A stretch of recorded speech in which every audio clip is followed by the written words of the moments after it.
Fala galerinha, Caio Ferreira aqui, gravando mais uma live para passar mais um insight para vocês.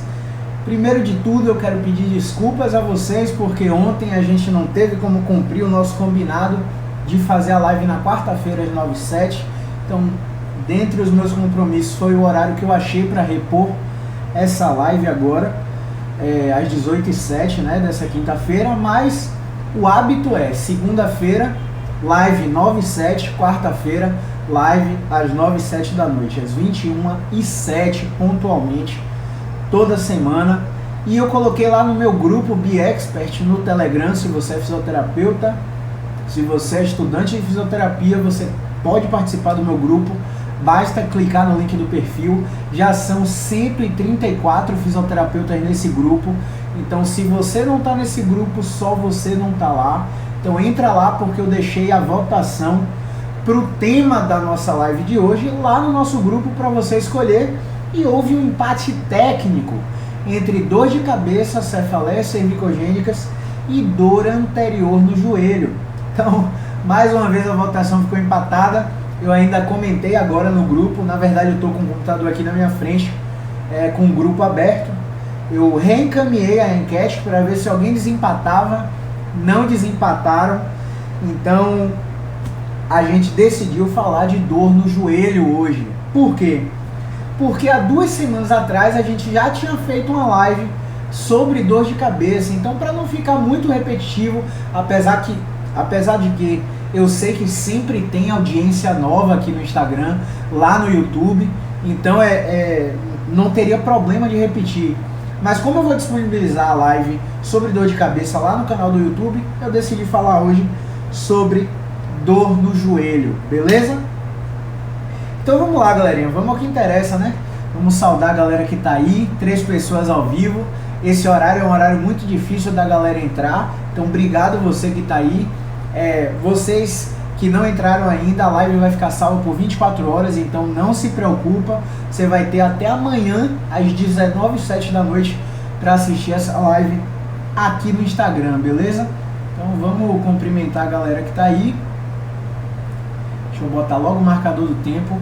Rafael Ferreira, Físio Joedna Lima, grande Joedna, Rose Passos e Barber Souza 30. Obrigado pela audiência aí, boa noite meus amigos, muito obrigado mesmo.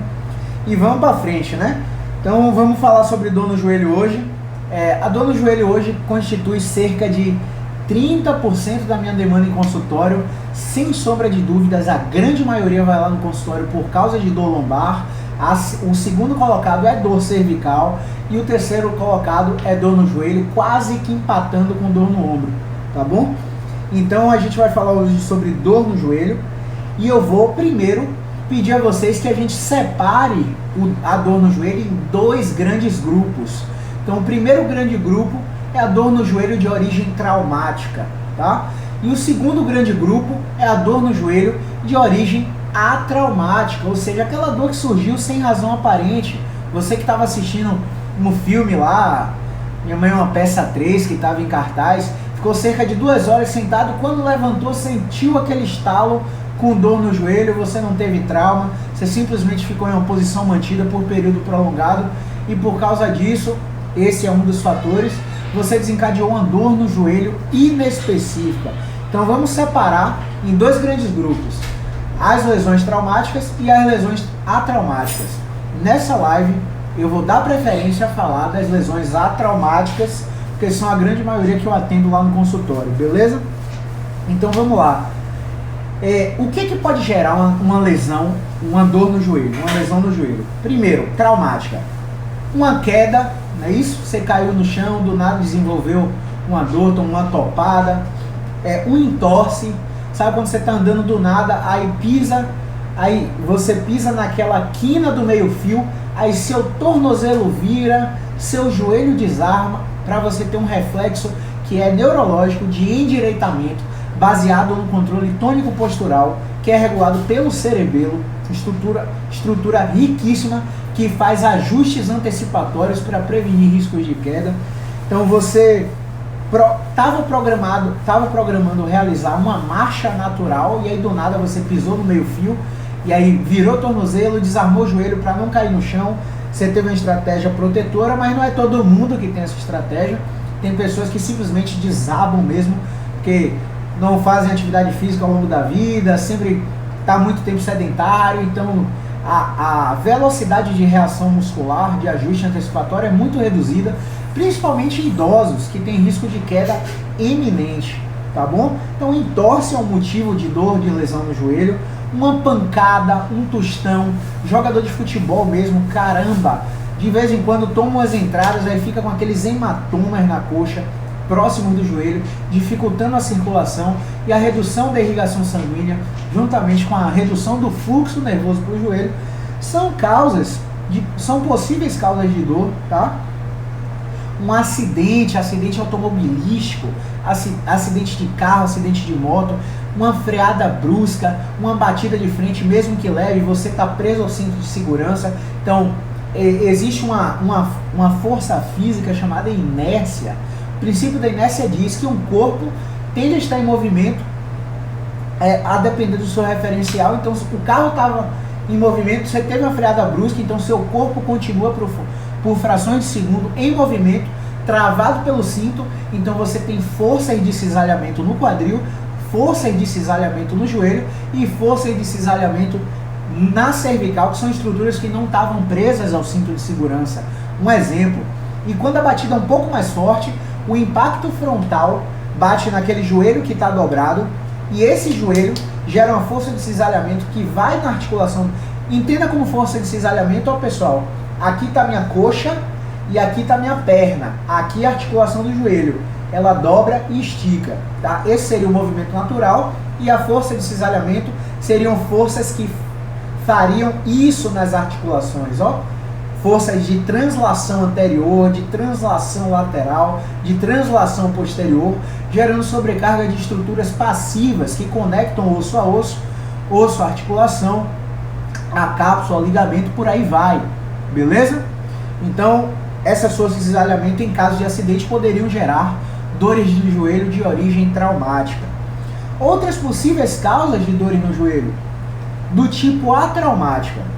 Você está simplesmente andando, sente uma fisgada, sente um estalo, o joelho começa a doer, uma dor sem razão aparente, ou você está correndo, aumenta a pace, né, diminui a pace, está correndo aí a 6,30 por quilômetro, de repente você desce para 6 por quilômetro, e aí no quilômetro final do seu treino, você já está a 5,40, e aí vai ter um limite na sua pace que o corpo tem uma relação de capacidade e demanda. Talvez a sua capacidade músculo-articular não esteja preparada por um pace tão baixo, e aí a estrutura do joelho começa a irritar e começa a sentir dor quando você reduz demais a pace sem uma programação específica do seu educador físico, sem uma periodização específica, tá bom?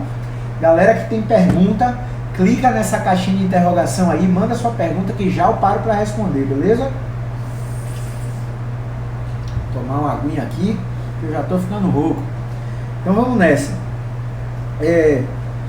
Então, agachando, você está na academia, você começa a fazer musculação, você está fazendo agachamento, os primeiros agachamentos tudo tranquilo, lá para a terceira, para a quarta série, lá na repetição 6, 7, 8, 9, 10, você começa a sentir dor no joelho. Aí, há uma tendência que o profissional que esteja te acompanhando começa a te falar, olha, não desça mais que 90 graus. Ah, então não é para descer completo? Não, porque senão sobrecarrega o joelho. Isso é um grande mito. Por quê?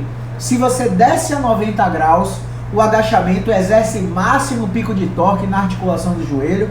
Então, quando você desce além de 90 graus, o torque já é dividido, as forças de cisalhamento já são divididas entre joelho, quadril, coluna, tornozelo. Então, por isso, acima de 90 graus, ou seja, no agachamento profundo, as forças compressivas no joelho são menores. Então, se você está conseguindo ir a 90, não tem justificativa de que se você descer mais, sua dor no joelho aumente. Pelo contrário, ela tende a diminuir, porque o estresse na articulação do joelho é menor, tá? Mas é mais uma causa de dor no joelho sem razão aparente, ok? Então, listei para vocês aí possíveis causas e possíveis mecanismos de geração de dor no joelho de origem traumática ou de origem não traumática. Aí a gente precisa entender um pouquinho de anatomia, conhecer as estruturas do corpo, as estruturas específicas do joelho, para saber se é possível ou não identificar possíveis causas de dor que são provenientes da fonte daquele tecido, de um ligamento, de uma cápsula, de uma articulação, de uma estrutura passiva, de uma estrutura dinâmica. Então vamos aqui descrever para você, mesmo que você não seja da área da saúde, você vai entender brevemente do que eu estou falando. E se você for da área da saúde, melhor, porque as dicas que eu vou passar aqui nessa live, você tem implementação instantânea na sua prática clínica. Amanhã no consultório, amanhã na clínica, no estágio, com o seu paciente do Pilates, com o seu paciente do RPG, você pode aplicar o exame físico e pode aplicar a avaliação de acordo com os sistemas que eu vou te passar aqui, ok? Então vamos falar de anatomia. Quais seriam as estruturas do joelho que poderiam ser fontes de dor? Primeiro, no joelho a gente tem a tíbia, que é o osso da perna, canela, tá? No joelho a gente tem o fêmur, que é o osso da coxa, que sai lá do quadril e vai até o joelho. No joelho a gente tem a patela, que vai ter diversos tipos de patela, Salvati, cartão de Champs, e por aí vai. Não vou entrar nessa minuciosidade aqui, não vem ao caso. Não tem relevância clínica, mas tá lá o osso patela, e atrás do osso da patela tem uma cartilagem que a gente chama de cartilagem retropatelar. Depois a gente vai ter a gordura de Rofa, chamada gordura de Rofa. A gente vai ter algumas estruturas, como por exemplo o menisco lateral, que é tipo uma estrutura acolchoada em formato de C que fica na lateral do joelho. E a gente vai ter o menisco medial, que é uma outra estrutura acolchoada, também em formato de C, que fica na parte de dentro do joelho. Teria o menisco uma função de estabilização, de amortecimento, de impacto, ok? A gente vai ter outras estruturas passivas, como exemplo o ligamento lateral externo, que é um ligamento que liga, o fêmur à tíbia, do lado de fora do joelho, fazendo a estabilidade estática do joelho. A gente vai ter o ligamento lateral interno, ou chamado colateral medial, a depender do autor que você estudou biomecânica aí.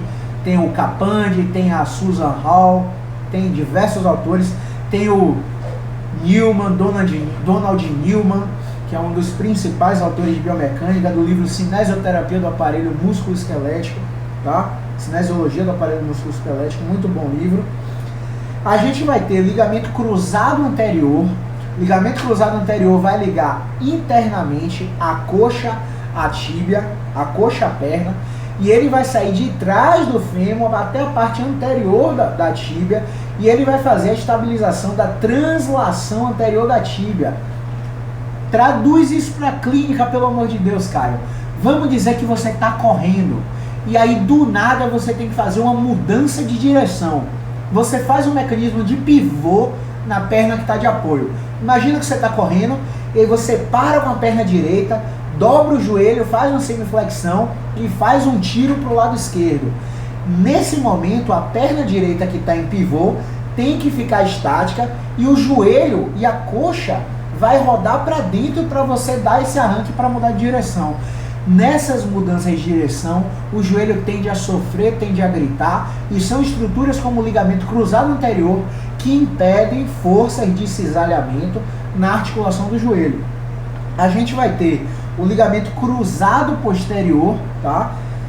Também vai impedir a translação posterior da tíbia, tá?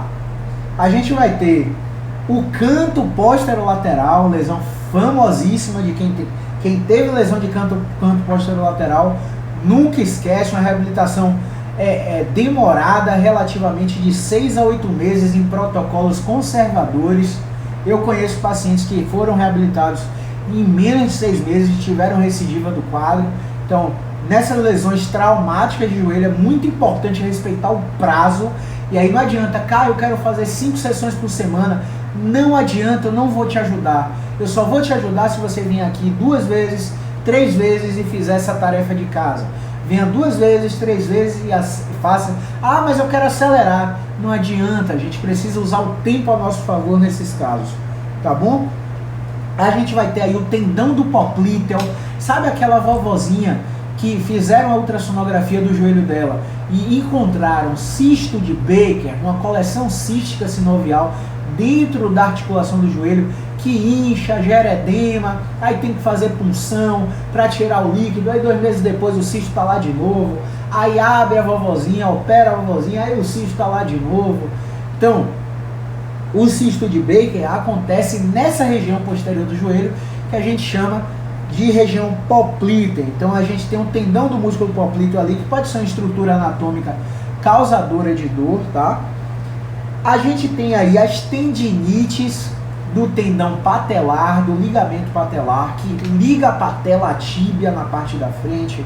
A gente tem as tendinites de quadríceps, que liga o músculo anterior da coxa à patela superiormente, tá bom? A gente tem aí as tendinoses. E Caio, mas tendinose não é inflamação do tendão? Não necessariamente. Por quê?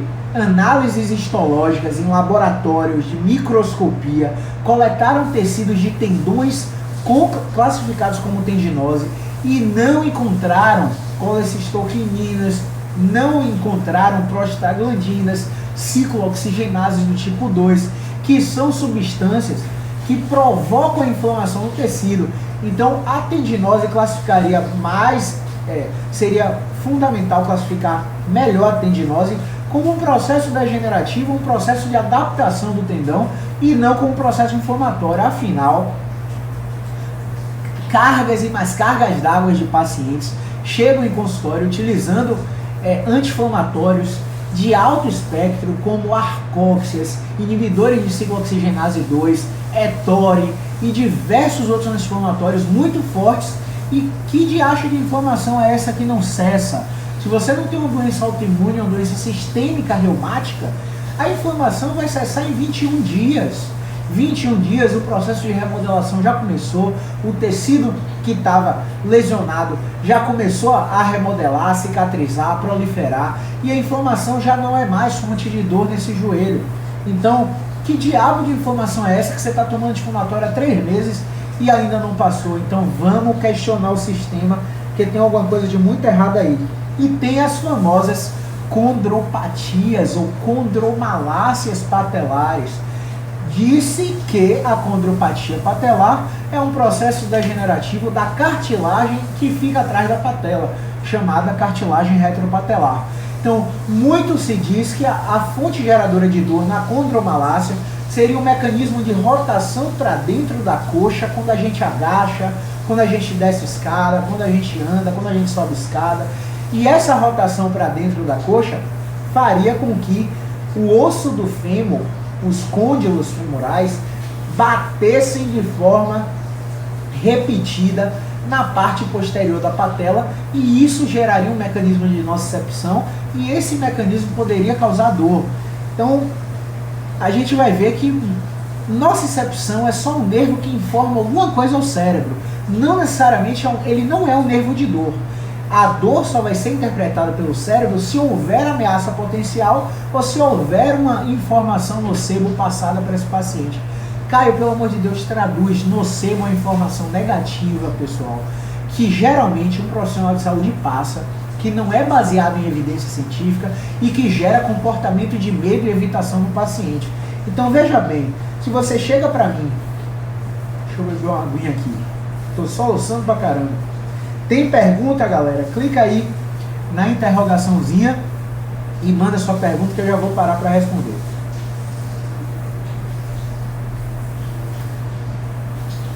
Vamos lá. Veja bem, se você chega para mim com condropatia patelar no diagnóstico de imagem, você já passou por especialista em joelho, você já tomou remédio, você já tomou infiltração, você já fez plasma rico em plaquetas, você já botou ozônio dentro do seu joelho, já fez aplicação anal de ozônio, já fez aplicação endovenosa de ozônio, você já fez tudo que o mercado tem para fazer e você não melhorou, e seu diagnóstico de imagem é condropatia patelar. Se eu explico para você que a condropatia patelar é simplesmente um pedaço de queijo que quanto mais você come, mais você fatia e degenera, qual vai ser o comportamento que você vai ter depois dessa explicação? Você vai querer usar seu joelho ou você vai querer proteger o seu joelho? Como é que você acha que vai estar o comportamento no seu córtex, no seu cérebro, para seu joelho mover, para sua musculatura ativar, para você ter uma boa estabilidade? Existem áreas do cérebro que aumentam o sinal cerebral. Você acha que esse sinal vai estar igual depois de uma informação dessa, de uma explicação dessa? É óbvio que não. Existe uma redução da intensidade do sinal e uma redução da representação do joelho no córtex. Isso automaticamente faz com que exista uma superexcitação de uma estrutura chamada amígdala no seu cérebro. Tudo isso no seu cérebro, eu não estou nem falando de joelho ainda. E aí a amígdala, ela é responsável pela detecção de ameaça. Então, sabe o senso aranha? Quem já assistiu Homem-Aranha vai se identificar. Quando o Octopus está lá perto de chegar para dar uma porrada nele, não tem aquele senso aranha que alerta ele antecipa a ameaça? É isso que acontece com a gente tem um senso aranha também, e a amígdala, depois de uma explicação dessa, vai pensar, caramba, vou proteger meu joelho, vou ficar de repouso, vou sair da academia, não vou usar mais meu joelho porque está degenerando, tá? É uma fatia de queijo que quanto mais eu uso, mais eu vou cortando e degenerando. Então, a informação gera um comportamento de medo e de evitação. Então, isso acaba fazendo com que você adote posturas e comportamentos relacionados ao movimento que pioram o seu processo. Só pioram. Porque quanto mais você evita, menos você usa, mais fraca a musculatura fica, menos estabilidade você tem, menos controle de movimento você tem, mais espasmo, consequentemente mais dor, e você fica num loop infinito que nunca melhora e não tem droga que faça você melhorar. Você vai usar até restiva, um adesivo opioide pesadíssimo, vai ficar anestesiado, não vai sentir nada, mas quando o efeito da droga passar, além da sua dor no joelho estar pior, você vai estar viciado em uma droga que gera dependência e, segundo o estudo irlandês, mata mais do que cocaína, tá? Então, é muito importante ter noção dessas informações, tá bom, pessoal? Paramos de falar de anatomia aqui agora, para que você entenda o processo. A gente já falou dos tipos de lesão, das consequências dessa lesão, sendo ela traumática ou não traumática, e falamos de anatomia aqui agora, tá? Já vou abrir para perguntas. Quem tiver pergunta, clica aqui na interrogaçãozinha da live e manda sua pergunta, tá? Agora vamos para a biomecânica. Pessoal, se você é fisioterapeuta, sabe qual é o nosso lema? Dane-se o diagnóstico. Exatamente, dane-se o diagnóstico. Fisioterapeuta não dá diagnóstico clínico, diagnóstico nosológico. Fisioterapeuta faz análise cinético-funcional, ou seja, ele avalia o movimento do seu corpo. Então, pessoal, dane-se o diagnóstico. Sabe o que sua dor no joelho é pra gente? Um joelho que ou não dobra total ou não estica total. Não interessa se é condromalácia, se é lesão de menisco, se é pós-operatório de artroscopia, se fez menissectomia, se é rofite, se é lesão do ligamento cruzado, se é lesão do canto posterolateral, se é tendinopatia. Pra gente é só um joelho que não está eficaz em dobrar total ou esticar total. Olha como é simples a coisa. Então, analisando biomecanicamente o joelho, a gente tem que ter noção que existem movimentos da osteocinemática, movimentos grandes e visíveis, o joelho dobra e estica, e existem movimentos da artrocinemática. São movimentos micromovimentos que você não vê, mas eles acontecem para que os macro ocorram.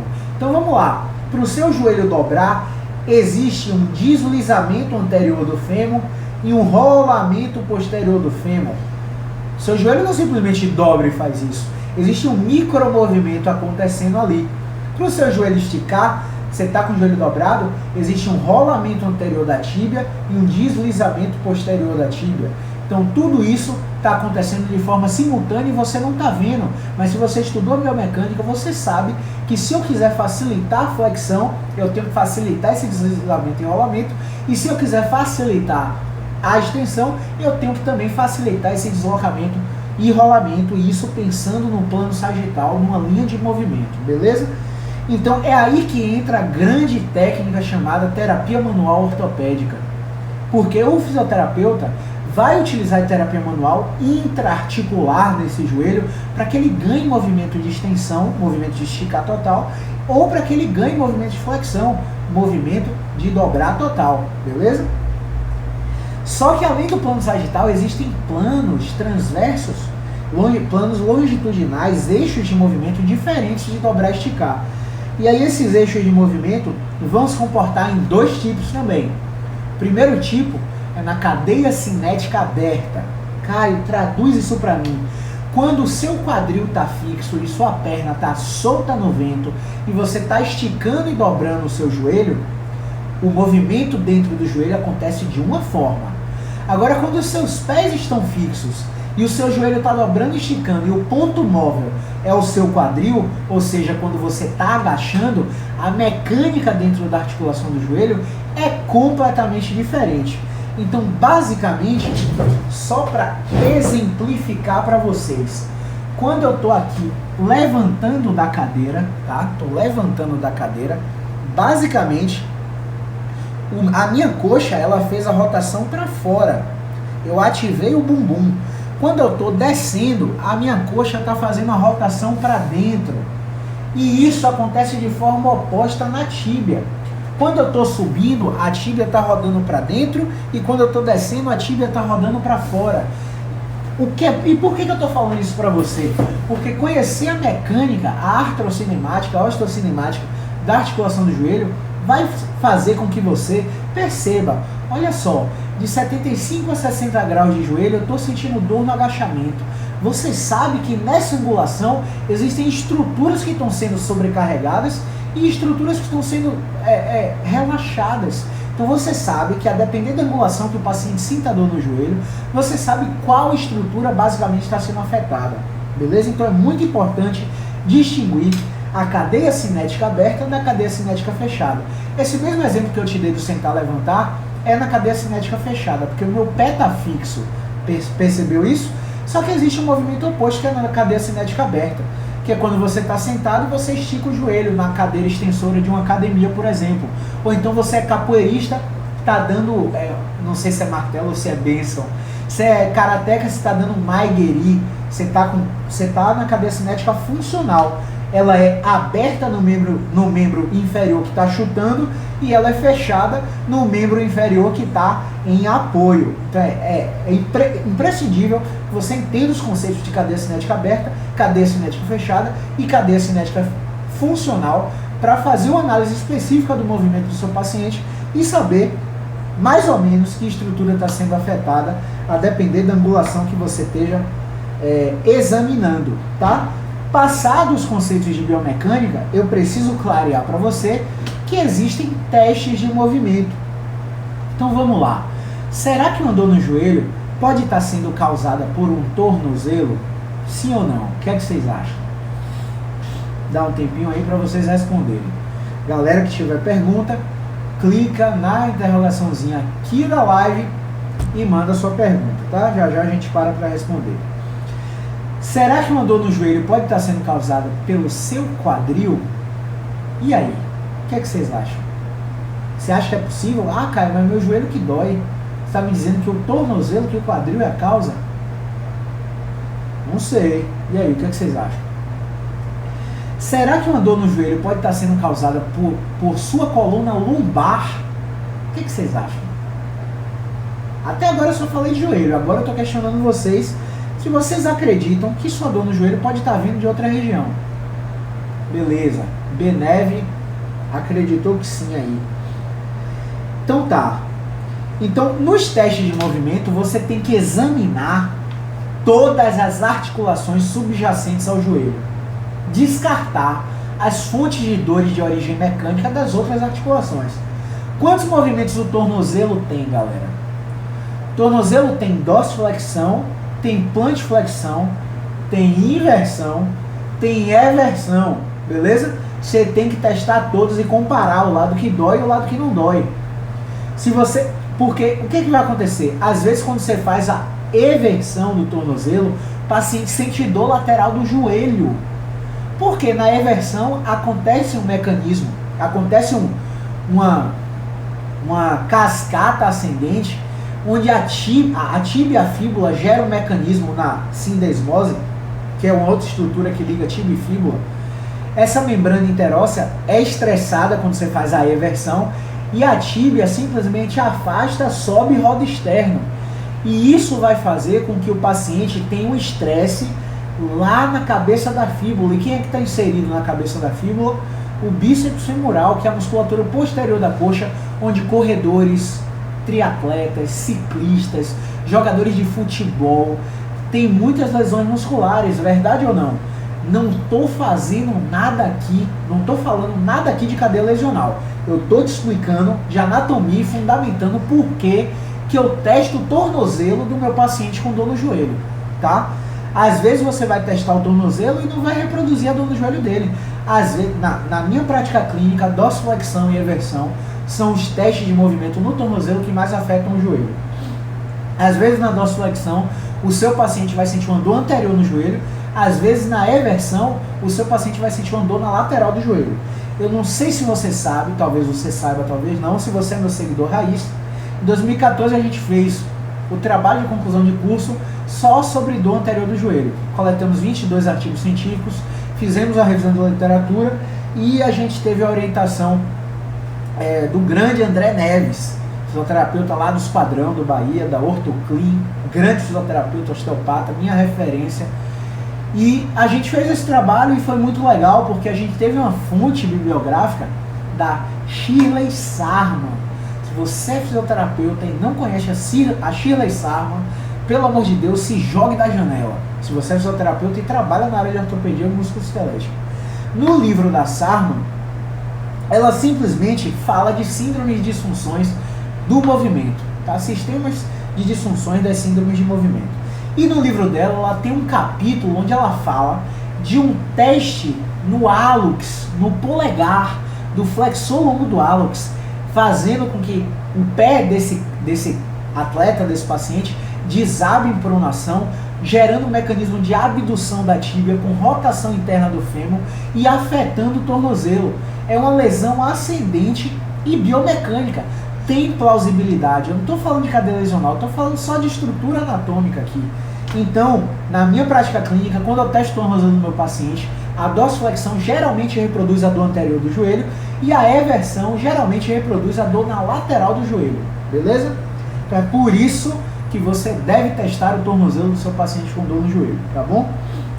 Às vezes é aquela vovozinha ou aquela moça adulta jovem, adolescente, que virou o pé várias vezes, que tem tosse recorrente, que quando veste salto, quando calça salto, no fim do dia tá com a laranja no pé, tem que botar o pé para cima, tem que botar gelo, o pé edemacia de forma recorrente, aí faz imagem, não tem lesão óssea, não tem lesão ligamentar no tornozelo, mas é ali que pode estar a fonte do problema no joelho dessa paciente, dessa cliente, tá bom?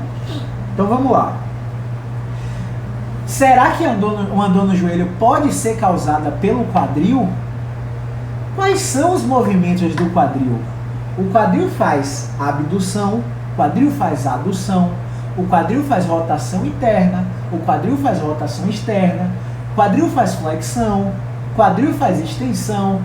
Só por alto aí eu já estou te falando de 6 movimentos que o quadril faz, tá? Isso para o exame de joelho, na seção teste de movimento, tá?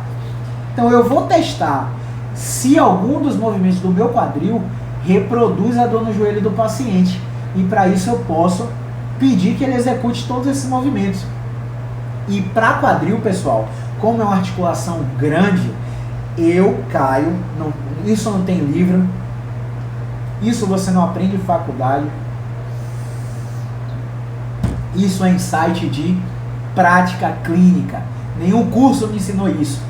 Foi vendo e errando a cada dia, durante esses 11 anos, que eu estudei fisioterapia que eu descobri isso, tá? Isso não foi ninguém que me ensinou. Quadril é uma articulação muito grande, muitas vezes o movimento ativo não vai ser capaz de desencadear a dor concordante do paciente. Então você vai fazer o movimento ativo com pressão extra. No final da flexão de quadril, você vai botar uma carga no quadril do paciente. No final da extensão, bota uma carga no quadril do paciente. Final da rotação interna, aumenta a carga no final. Sempre leva a estrutura até o final que o paciente pode e coloca uma carga extra. E talvez você vai se deparar com um fenômeno muito interessante, que é quando você faz a extensão do quadril, reproduzir uma dor atrás do joelho. Quando você faz a flexão do quadril, reproduzir uma dor anterior no joelho. Quando você faz a abdução, uma dor lateral do joelho. Quando você faz a adução, uma dor medial do joelho. Quando você faz rotação interna, dor lateral e medial do joelho. Às vezes, você vai encontrar movimentos no tornozelo ou no quadril que vão desencadear a dor do paciente. Aí você vai perguntar ao paciente, paciente, dói ou estica nesse teste de movimento? Ah, Caio, só estica. É dor ou pressão? Ah, é só pressão. E esse aqui? Esse aqui dói. Mas é sua dor do dia a dia ou é outra dor que você só está sentindo agora por causa do teste? Não, é minha dor do dia a dia. É essa dor que eu sinto no joelho todo dia. Pronto. Você achou um teste de movimento positivo que reproduziu a dor do joelho do paciente concordante, a dor que ele de fato sente. Beleza? Será que uma dor no joelho pode ser causada pela coluna lombar? O que é que vocês acham? Qual que é a plausibilidade biológica de sua coluna lombar reproduzir a dor no joelho? Agora eu vou chamar o Arnold para ajudar vocês, tá? Vou parar aqui nessa pergunta para responder as perguntas de vocês e você vai me dizer aí agora se você acredita que sua coluna lombar, mesmo sem você nunca ter tido história de dor na coluna, pode estar sendo a causa da sua dor no joelho, tá? Me fala aí se você acredita ou não. Bota um sinalzinho aí com a mãozinha. Então vamos responder as perguntas de vocês, vamos ver se tem pergunta aí. Lembrando que essa live está sendo feita atrasada, né? Essa live era para ter acontecido ontem às 9h07, mas ontem a gente teve que ver o triunfo do nosso esquadrão. Agora sim o ano começou, ganhamos na Sul-Americana, graças a Deus. E aí estamos transferindo a live para hoje, tá? Sempre tiver jogo do Bahia, não tem agenda de consultório, não tem agenda de live, não tem conteúdo para ninguém. É primeiro lugar Bahia, segundo Bahia, terceiro Bahia, quarto Bahia, quinto minha mulher. Beleza? Então vamos lá. Então vamos ver se teve pergunta até agora. Cadê? Grande Joedna, cheguei. Wolverine insano, salve Caio. E aí, beleza, meu irmão? Beleza, Wolverine? Aquele salve mutante. Valeu, Wolverine. Agachamento é com você mesmo, né? Isso aí. Daniele Al Moreira. Como faz para marcar uma consulta? Vai aqui no link do meu perfil, clica no link e clica no botão consultas que você vai ser direcionada para a nossa central, tá bom? JD Oliveira, a hora de perguntar é essa, hein, galera? JD Oliveira 92. Tiver pergunta, clica na interrogaçãozinha e manda. O que posso fazer para reforçar minha tíbia e tornozelo no qual quebrei? Vamos lá, não tem receita de bolo. A gente brinca com o slogan not a recipe, né? Do inglês, não é uma receita, tá? Por quê? Porque sem a sua apresentação clínica, sem testar você, se você está na live desde o início, você percebeu que a gente já falou de 5 fatores e destrinchou esses 5 fatores na história, no exame físico e na avaliação para saber o que a gente faz com esse paciente. Só com essas informações eu não consigo te ajudar, mas eu posso orientar em alguns pontos. Ponto 1, tíbia é um osso, ela não vai ser reforçada, tá? A tíbia, ela vai ser calcificada por um processo natural do seu corpo, tá? Onde o colágeno, osteoblastos vão agir na sua corrente sanguínea para depositar cálcio na parte que você quebrou, para que você remodele esse osso. Isso vai acontecer com a mãe natureza. Agora existem técnicas na fisioterapia que aceleram a resposta da mãe natureza, tá bom?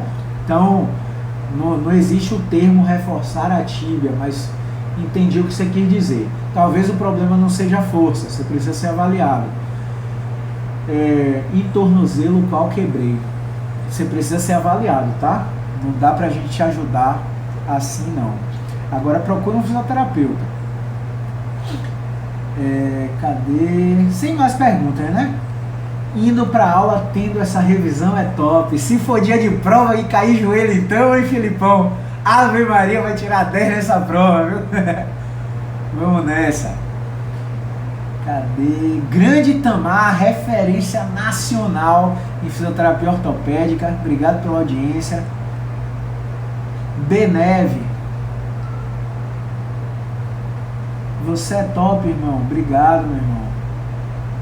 Quero ver o que eu tenho no meu tornozelo com você. É só marcar uma avaliação que a gente investiga isso aí, tá?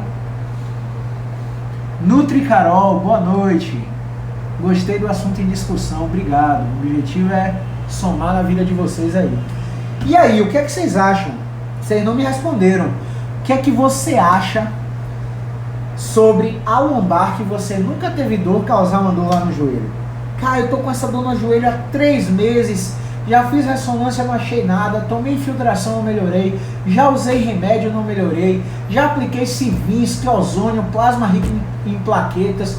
Tomei colágeno, importei colágeno lá dos Estados Unidos. Meu Deus, paguei $150. Trouxe um colágeno boladão e ainda tô com dor no joelho, cara. E o médico, já fui em 3 médicos e o médico disse que meu joelho não tem nada. Vamos lá, chamar o Arnold para dar plausibilidade ao meu discurso. Fala oi pro Arnold aí, galera. O Arnold sempre ajuda com nossas ilustrações aí. Você tá vendo aí a coluna vertebral, o eixo do corpo humano, tá? Você tá vendo aqui, daqui para baixo, você tá vendo coluna lombar, articulações sacroiliacas e articulações coxo-femorais. E aqui, ó, na coluna lombar, vocês estão vendo que em cada buraquinho que a gente chama de forame intervertebral, tá saindo um nervinho em amarelo, correto? Cada nervo desse se divide em 2, um sensitivo e um motor. Ou seja, o nome já diz, um vai dar movimento à estrutura, vai comandar o movimento da estrutura, e o outro vai dar sensibilidade à estrutura. Por isso que é tão natural que o paciente que sinta dor também tem alteração de sensibilidade, porque tem um ramo motor e um ramo sensitivo, beleza? E aí, o conjunto desses nervos que saem aqui da coluna lombar se chama plexo lombar. E esse plexo lombar se ramifica em vários outros nervos, como se fosse um rio e os seus afluentes. Quem estudou geografia aí, o rio Amazonas e seus afluentes, vai entender direitinho o que eu estou falando. E por que eu estou mostrando o Arnold para vocês aqui, galera? Porque esse plexo nervoso que está saindo daqui da coluna lombar, mais precisamente de L1, L2, L3, L4 e L5, vão se ramificar em nervos gênito-femorais, nervos ilioinguinais, nervos obturatórios, nervos cutâneo-laterais, nervo ciático, o famoso nervo ciático, e nervo femoral. O nervo femoral, saindo ali da transição de L2 e L4, vai se ramificar pela parte de dentro da coxa até o quadríceps, que é a principal musculatura que fica na frente da coxa. E esse nervo vai ser fundamental, o seu bom funcionamento ou não, vai ser determinante para saber se esse paciente vai ter dor anterior no joelho ou não. Porque imagine que eu tenho uma restrição de movimento na coluna lombar, uma obstrução de movimento, uma radiculopatia, uma hérnia de disco, uma protusão, um abaulamento, seja lá o que for, alguma coisa obliterando o espaço da minha coluna lombar. Caio, lá vai você falando de coluna, você só gosta de falar de coluna. Eu preciso te explicar, sabe por quê? Porque se você vier aqui, ó, tá vendo esse disjuntor aqui? Esse disjuntor apaga a luz e acende a luz, percebeu aí? Só que esse disjuntor só está tendo essa função, entenda o disjuntor como o joelho, esse disjuntor só está tendo essa função porque o poste lá na frente da rua da minha casa está funcionando. E o poste só tá funcionando porque a coelba lá na central, lá na caixa d'água, eu nem sei onde é que está mais a coelba, eu nem sei se era lá na caixa d'água, enfim, A coelba lá está mandando energia para cá. A mesma coisa é a coluna. Se esses fios aqui não estão funcionando bem, como é que vai estar a função da minha coxa, da minha musculatura? Você acha que vai ter uma estabilidade boa, uma função muscular preservada, diminuída, aumentada, exacerbada, enfim. Então a coluna pode interferir diretamente no seu joelho. Então, voltando lá para a descrição de anatomia que eu falei para você, gordura de rofa. Deixa eu beber mais uma aguinha aqui, pessoal. O bicho está pegando.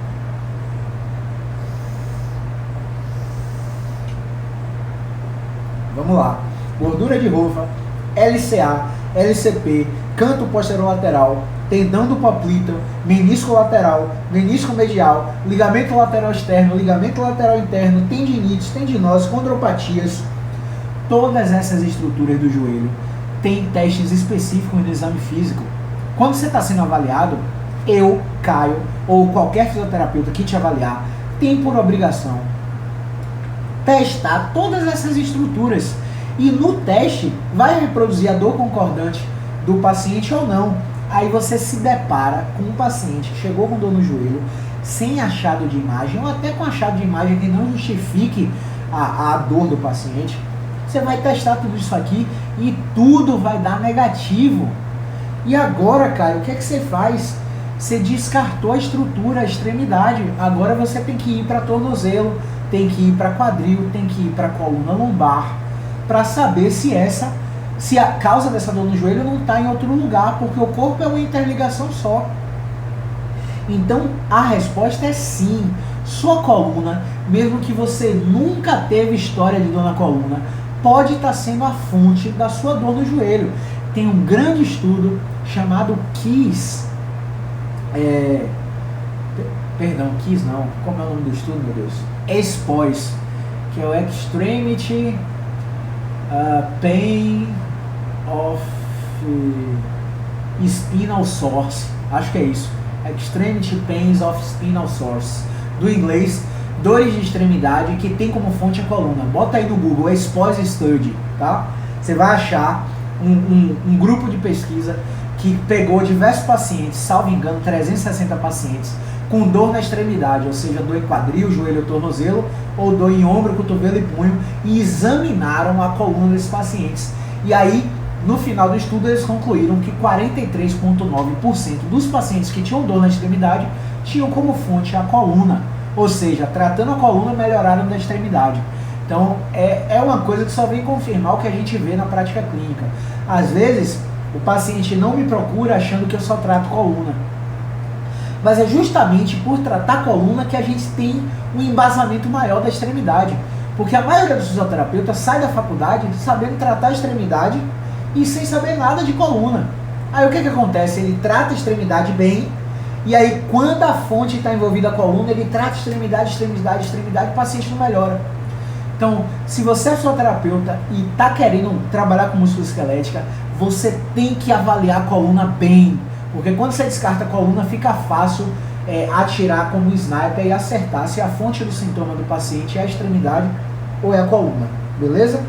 Então, como eu falei, todas aquelas estruturas que eu falei de anatomia, elas têm testes específicos e você vai testar. Se você achar positivo, beleza. Se houve trauma, beleza. A fonte da dor na extremidade é a extremidade. Houve trauma e o teste provocativo é concordante. Reproduz a dor do paciente. Agora, se não teve trauma e se o teste provocativo da estrutura dá negativo, meu amigo, eu sei que é o joelho que está doendo, mas esquece o joelho dessa pessoa, desse paciente. Você não vai melhorar o joelho dessa paciente tratando o joelho dessa paciente. E aí o que acontece? Muitos pacientes passam por profissionais que não têm essa visão, perdem seu tempo e investem seu dinheiro, e em vez de melhorar no tempo que deveria melhorar, coisa de 6 semanas, de 8 semanas, de 3 meses, passam 6 meses tratando de forma ineficaz, e aí aquele joelho que não consegue esticar todo, ou não consegue dobrar todo, aquela estrutura entende que aquilo é o certo. O cérebro entende que aquilo é o certo. E aí começa a depositar colágeno de péssima qualidade, colágeno tipo 3, que é muito fraco, muito pobre em elastina, que vai ser a substância que vai dar capacidade elástica àquele tecido. Então, basicamente, você cria no paciente uma aderência naquele joelho e aí a reabilitação vai demorar 3 a 6 meses quando ele começar a fazer a reabilitação certa. Então, uma analogia é o que eu vou te falar aqui agora. Cara, se você não está tratando o joelho com base em evidência, sabe o que, é que você está fazendo? É como se eu fosse no nutricionista agora, olha, eu estou com o objetivo de emagrecer. E aí o nutricionista faz o meu inquérito alimentar e me coloca 200 gramas de carbo com 100 gramas de proteína a cada refeição. Eu estou metendo treino para emagrecer, mas só estou ganhando massa. Aí eu vou sair do tratamento nutricional dizendo que a nutrição não funciona. Fiz o tratamento para emagrecer e não emagreci. Eu, leigo, não sabia que aquele tratamento não estava alinhado com o meu objetivo terapêutico, que era emagrecer. A mesma coisa você com o seu joelho. Seu objetivo terapêutico é esticar o joelho total, é dobrar o joelho total, é subir escada sem dor, é agachar sem dor. Existe uma conduta, um protocolo, uma linha a ser traçada no seu tratamento que vai estar alinhada com o seu objetivo. E aí a analogia que eu faço é a seguinte, é essa nutrição. Quando eu vou no nutricionista que trabalha baseado em evidência, o nutricionista aí sim, não, olha só, aqui é 80 de carbo com 120 de proteína. Nessa refeição que é pré-treino é 150 de carbo com 80 de proteína. Nessa antes de dormir é 30 de carbo com 100 de proteína. E aí eu começo a perder peso, começo a perder gordura, começo a ter resultado. Não adianta, eu tratei por um ano. Ah, não funcionou porque você não estava com o cara certo, um cara que alinha as condutas com seus objetivos. Só agora, quando eu fui no segundo nutricionista, que ele alinhou com os meus objetivos, que eu comecei a ter resultado. Então, por mais que você já tenha passado pelo Brasil aí, de fisioterapia, de médico, de educação física, você só vai ter que contar, ó, começou o tratamento agora, quando você de fato encontrar um profissional que trabalha alinhado com ciência, alinhado com seus objetivos. Beleza? Estamos com 8 minutos aí, galera. Já vou parar para responder as perguntas de vocês. Deixa eu só terminar aqui. Então, passados os pontos de lesões traumáticas, tipos de lesões, lesões atraumáticas, anatomia, todas as estruturas que eu falei, biomecânica, tudo que eu falei, cadeia cinética aberta ou fechada, teste de movimento, hein? Não só no quadril, não só no joelho, mas também no quadril, tornozelo e na coluna. E agora eu tenho que falar sobre o teste de joelho, como eu falei. O seu joelho que dói, pra mim, dane-se o seu diagnóstico. Eu não tô nem aí pro seu diagnóstico. Pra mim, você é um joelho que não tá funcionando bem. E não tá funcionando bem porque ou não dobra total, ou porque não estica total. E vão ter casos que seu joelho não vai funcionar bem, mesmo dobrando total e esticando total. Aí, mas Caio, eu avaliei o paciente de joelho e ele dobra igual os dois. Beleza. Dobrou ativo ou passivo? Dobrou ativo e passivo? Beleza. E botou pressão extra no final? Não botei pressão extra. Então vai lá, isola e bota pressão extra. Leva o joelho a 0 grau de extensão e bota pressão extra no final. Reproduz dor? É minha dor do dia a dia. Pronto. Por mais que o movimento esteja igual, no final do arco tem rigidez. Aquele paciente está com dor porque tem uma rigidez no final da amplitude do movimento. Enquanto você não levar o paciente na amplitude final, ele não vai melhorar. Porque é o estresse na amplitude final que vai... A Siri tá demais, ela se mete na minha live, enfim. Vamos lá. O paciente não foi levado à amplitude no final por causa de medo do terapeuta. E não nada de errado com isso, tá, galera? Eu, quando me formei, também tinha super medo de levar o paciente a ter amplitude final. Caio, quando eu estico total dói, eu sei que dói, mas dói porque tá rígido, tem que remodelar. À medida que você for repetindo, vai remodelar o tecido e vai doer cada vez menos e você vai tolerar cada vez mais.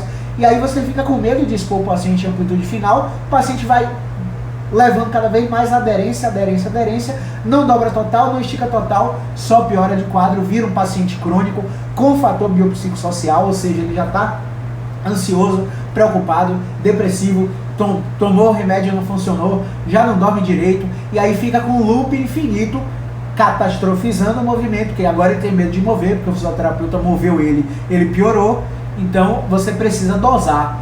E a diferença de homem e menino, de mulher e de menina, dentro da fisioterapia, é dose. Então se você não sabe dosar o exercício do seu paciente, meu amigo, um abraço. Você vai ser um fisioterapeuta que vai reclamar da profissão pro resto da vida, tá bom? Então, testa o joelho dele, vê se tem amplitude final, se a amplitude ativa é igual dos dois lados, do que dói e o que não dói, se a amplitude passiva é igual dos dois lados, que dói e o que não dói, e bota pressão extra no final da amplitude ativa para ver se reproduz a dor do paciente.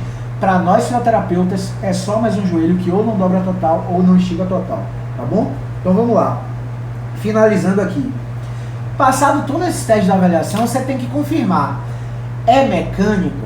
Ou seja, um movimento específico nas articulações que eu descrevi, tornozelo, joelho, quadril, coluna, diminui a dor e aumenta a função imediatamente, massa. Esse paciente vai melhorar super rápido, de 15 a 30 dias.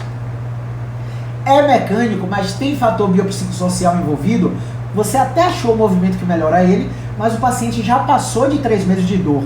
E quando o paciente cruza a linha de 3 meses de dor, de 12 semanas de dor, aí, meu amigo, o processo cerebral já muda, o comportamento do córtex já mudou, o paciente já tem fator biopsicossocial envolvido e ele é classificado como um paciente que é mecânico, mas que tem uma comorbidade de síndrome de dor crônica, simplesmente porque passou da linha de 12 semanas. E muito paciente passa da linha de 12 semanas porque não encontrou um profissional capaz de diagnosticar e de tratar ele de forma efetiva no início do problema. Então, esse paciente classificado como mecânico, com síndrome de dor crônica, vai melhorar de 3 a 6 meses, é uma reabilitação de médio prazo, tá? Existe sinal de doença inflamatória sistêmica ou autoimune, é um paciente reumático, fator antinuclear, o FAN, lá de exame de sangue, o VHS, velocidade de hemossedimentação, já foi pesquisada por reumatologista e foi classificado que ele teve uma gota, uma artrite, um reumatismo, um lúpus eritematoso sistêmico, tem doença sistêmica, então há uma grande chance desse paciente ser classificado ou como síndrome de dor crônica isolada ou como um processo inflamatório ativo. E aí esse paciente vai ser uma reabilitação mais demorada, de 6 a 8 meses, com muita educação em neurociência e muito exercício moderado. Não pode ser leve, não pode ser pesado. Você não pode furar o teto desse paciente. Você tem que trabalhar com contingência de tempo e contingência de dor. O paciente chegou no seu consultório com dor 4, movimenta ele, mas ele só tem que sair do seu consultório com dor 4. Não pode furar o teto, não pode sair com dor 5. Com 24 horas, a dor também não pode ultrapassar o teto. E ele tem que voltar 48 horas sem dor muscular tardia. Se ele voltou com a dor muscular do exercício que você propôs no tratamento dele, você ultrapassou o teto desse paciente, você vai ter que obrigatoriamente reduzir a dose. Se em 48 horas esse paciente melhorou, aumenta a dose porque você está trabalhando no tempo específico e está usando contingência de tempo e contingência de dor ao seu favor, beleza? Então, o paciente tem sinal de febre, sinal de infecção, febre junto com a dor, o paciente tem edema e derrame articular toda vez que usa o joelho, toda vez que ele usa o joelho, aquele joelho fica gigante no outro dia, tem que botar gelo, tem que ficar imobilizado, tem que meter atestado no trabalho porque está incapacitado de trabalhar, é um sinal que pode haver uma doença inflamatória sistêmica no joelho desse paciente.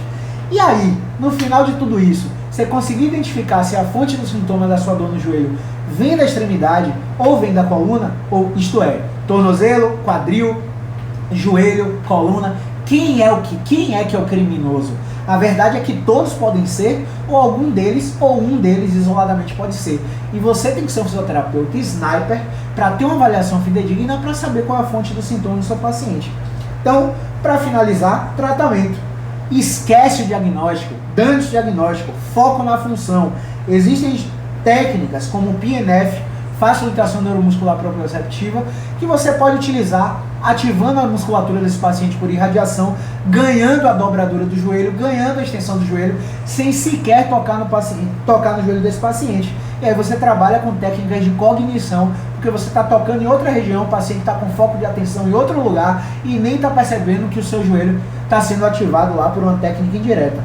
Trabalhar a marcha, trabalhar o sentar-levantar, trabalhar a corrida, se esse paciente for atleta, mimetizar o gesto esportivo, se esse paciente for atleta de algum esporte, e alta, manda para um educador físico de confiança. Muito importante você ter conexão com educadores físicos de confiança, que sejam especialistas em reabilitação ou biomecânica, para que eles saibam o que pode e o que não pode fazer no pós-reabilitação, tá bom? Muito importante você ter um contato com médicos ortopedistas, especialistas em joelho, mas que trabalhem com a visão biopsicossocial e não só com a mera visão estrutural. Galera, desculpa as perguntas que eu não pude responder, o Instagram vai me expulsar em 5 segundos. Muito obrigado pela audiência, movimento é vida. Abraço.